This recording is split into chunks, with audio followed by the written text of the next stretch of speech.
আসসালামু আলাইকুম। আজ এই ভিডিওতে শায়খ আহমদুল্লাহর হুজুরের কিছু মূল্যবান বক্তব্য শুনবো। ধৈর্য সহকারে ভিডিওটি না টেনে দেখুন। ইয়া যাল জালালি ওয়াল ইকরাম, এটা একটা জিকির। আল্লাহ তাআলাকে ডাকা, আহ্বান করা, এটাই জিকির। ইয়া যাল জালালি ওয়াল ইকরাম।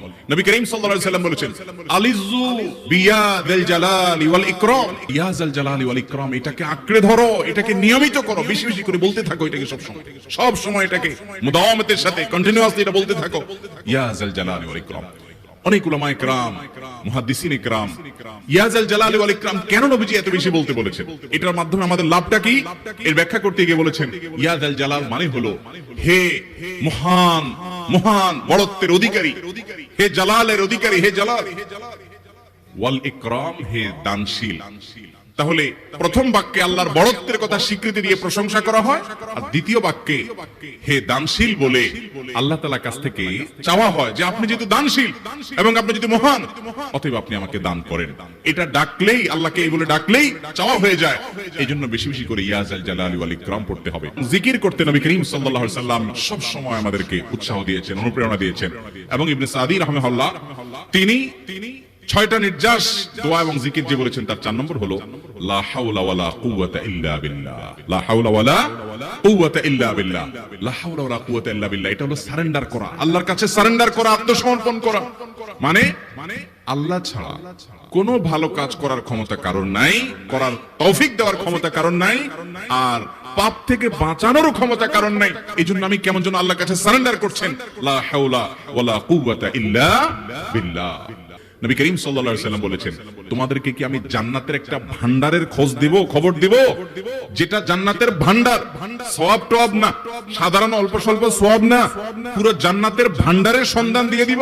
সাহাবা ইকরাম তো চাইতেনই সেটা। নবীজি সাল্লাল্লাহু আলাইহি ওয়াসাল্লাম তখন বলেছেন যে লা হাওলা ওয়ালা কুওয়াতা ইল্লা বিল্লাহ, এটা হলো কানজুম মিন কুনুজিল জান্নাহ, জান্নাতের ভান্ডার সমূহের মধ্যে থেকে একটা বড় ভান্ডার হলো লা হাওলা ওয়ালা কুওয়াতা ইল্লা বিল্লাহ। দোয়া ইউনুস জানা আছে তো?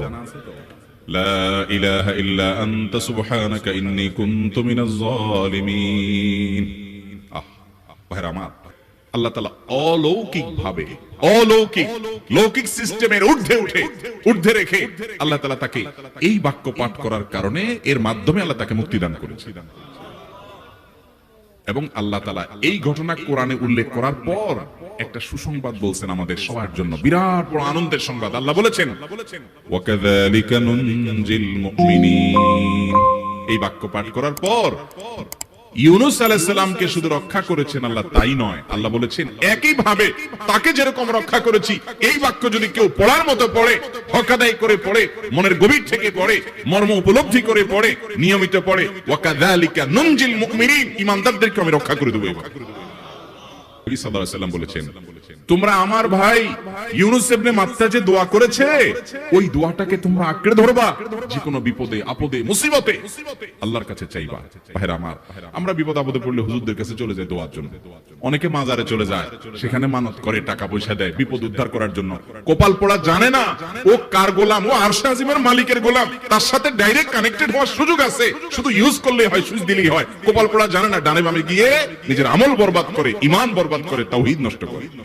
ভাইরা আমার, আল্লাহর দিকে ধাবিত হব তো ইনশাআল্লাহ, গুনাহের, পাপের, অপরাধের পথ ছেড়ে আসবো তো ইনশাআল্লাহ। লা ইলাহা ইল্লা আনতা সুবহানাকা ইন্নী কুনতু মিনাজ জালিমিন। কোরআন হাদিসের নির্যাসের 5 নম্বর আমল দোয়া ইউনূস। আলহামদুলিল্লাহ, আমরা অনেক মূল্যবান তথ্য পেলাম। ভিডিওটি ভালো লাগলে শেয়ার করুন এবং আমাদের সাথেই থাকুন।